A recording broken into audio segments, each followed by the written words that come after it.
In today's video, I want to guide you on how to check the graphic card of your Windows PC, Windows 10 and Windows 11. This process is very simple. In less than 30 seconds, guys, you are good to go.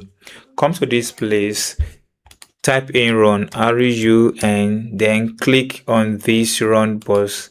It comes out like this. Then you can combine Windows key plus R together to bring this interface. Now type in DX DIAG, then click on enter button or OK, and wait a few seconds for a window to pop up. This window will pop up like this. Now here you have access to all the operating system information, such as the name, the current date, and operating system. You have it here. Then the language of your device and regional settings. You have access to manufacturer, which is large HP laptop, Dell and others. Then you have system model, you have it here like HP Spectrum and others. The BIOS, you have it here. Then you have your processor, Intel Core i7, you have it here. Then you have the memory of your device, you have the page file, and you have the direct version of your file. Now to have access to the graphic size on your device, click on display button at the top of the screen.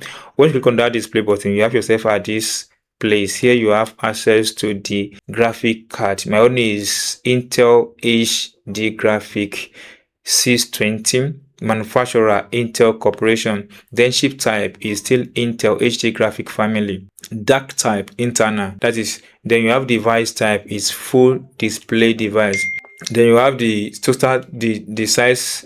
You have it to be 8259 megabyte, then display memory to be 128 megabyte, then share memory to be 8131 megabyte, then current display model or mode, you have 192 1080 and 32 bits 60 Hz. So here you have access to other important information, and that's all, guys. You'll be able to access the graphic card on your Windows PC. If you enjoyed this tip, you have not subscribed, please subscribe for more updates like this.